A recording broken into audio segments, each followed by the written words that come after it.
नमस्कार प्यारे बच्चों, मैं आपका स्वागत करती हूँ आपके अपने चैनल ब्रिलियंट शिक्षा में। आज हम पढ़ेंगे भाषा अधिगम एवं व्याकरण कक्षा 7वीं का पाठ नंबर 2, जिसका नाम है वर्ण विन्यास, जिसको हम इंग्लिश में बोलते हैं अरेंजमेंट ऑफ लेटर्स। आइए चैप्टर शुरू करते हैं। वर्ण यानी कि लेटर। वर्ण किसे कहते हैं? भाषा की सबसे छोटी इकाई वर्ण कहलाती है। किसको कहते हैं बेटा? वर्ण। भाषा की जो सबसे छोटी इकाई होती है उसे वर्ण कहते हैं। वर्णों को मिलाने से शब्द बनते हैं। वर्णों को मिलाने से क्या बनते हैं? शब्द। वर्ण का प्रयोग ध्वनि और ध्वनि चिन्हों दोनों के लिए होता है। वर्णों के समूह को वर्णमाला कहते हैं। अगर जो आपसे क्वेश्चन पूछा जाए कि वर्णों के मिलने से क्या बनता है, तो हम बताएंगे कि वर्णों के मिलने से शब्द बनते हैं। क्या बनते हैं? शब्द। अगर हमसे पूछा जाए कि वर्णमाला किसे कहते हैं, तो वर्णों के समूह को वर्णमाला कहते हैं। आगे चलते हैं। भाषा के 4 कौशल माने जाते हैं, जिनमें से सुनना, बोलना, पढ़ना और लिखना जो है वो महत्वपूर्ण है। 4 कौशल हैं। पहला है सुनना, फिर है बोलना, फिर है पढ़ना और फिर लिखना। इनमें से पहले 2 कौशल भाषा के मौखिक रूप से संबंधित है, मतलब कि बोलना और सुनना हमारे मौखिक यानी कि बोलने द्वारा संबंधित है, मुख से निकलने के लिए संबंधित है। और आखिरी के 2 यानी कि पढ़ना और लिखना जो है वो हमारी भाषा के लिखित रूप से संबंधित है। उच्चारित ध्वनियों को लिखित रूप प्रदान करने के लिए लिपि चिन्हों का प्रयोग किया जाता है। मतलब जितने भी हमारे वर्ण हैं उनको लिखने के लिए कुछ लिपि चिन्हों का प्रयोग किया जाता है, जिन्हें लिपि चिन्ह वर्ण कहते हैं। लिपि चिन्ह वर्ण।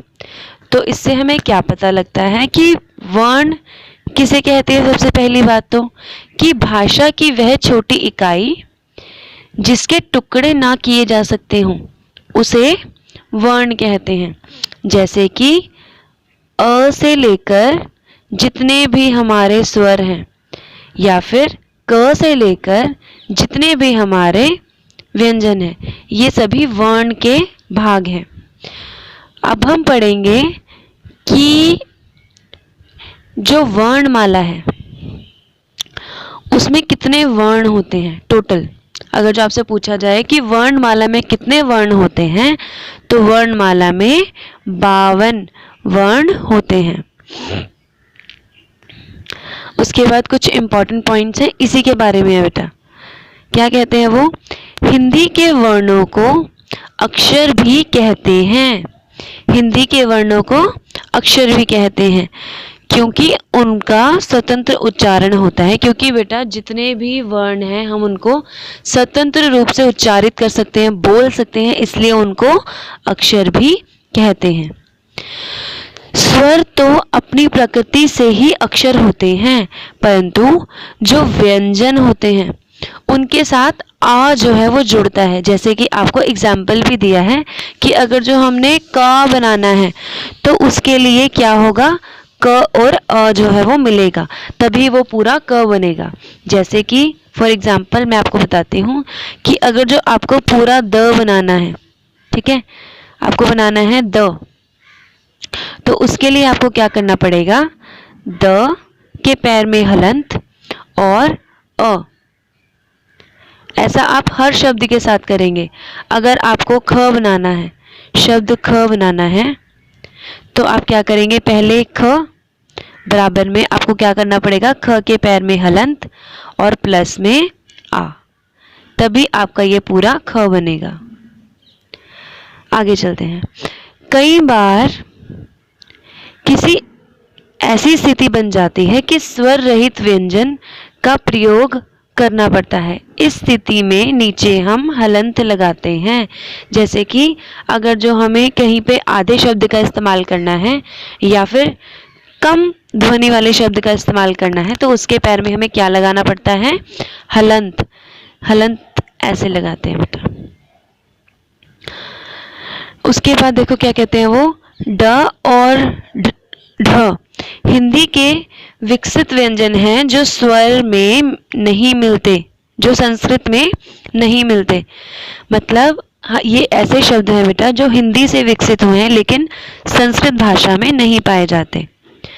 अ, ज और फ ध्वनियाँ विदेशी प्रभाव से हिंदी में शामिल हुई हैं। अगर जो आपसे पूछा जाए कि विदेशी भाषा से कौन सी ध्वनियाँ हैं जो प्रभावित होकर हिंदी में शामिल हुई हैं तो वो है अ, ज और फ, ये तीनों ध्वनियाँ। उसके बाद वो क्या कहते हैं कि श, त्र और ज्ञ और श जो हैं वो क्रमश 4 संयुक्त व्यंजन हैं। संयुक्त व्यंजन का मतलब बेटा कि वो एक से ज़्यादा व्यंजन के जुड़ने से बने हैं। जैसे कि यहाँ पर देखो क्षत्रिय, देखो कैसे बना है। क्ष, क्षत्रिय को बनाने के लिए उन्होंने क के पैर में हलंत, क के पैर में क्या किया उन्होंने? हलंत लगाया और फिर श से षटकोण को उसमें प्लस कर दिया, तभी वो बना क्षत्रिय। ऐसे ही देखो यहाँ पर उन्होंने त्र से त्रिशूल बनाने के लिए क्या किया? त के पैर में हलंत और र को जोड़कर त्रिशूल बना दिया। ठीक है, तो आज हम यहीं तक पढ़ेंगे बेटा। अब जो नेक्स्ट जो काम है वो हम पढ़ेंगे अगली वीडियो में।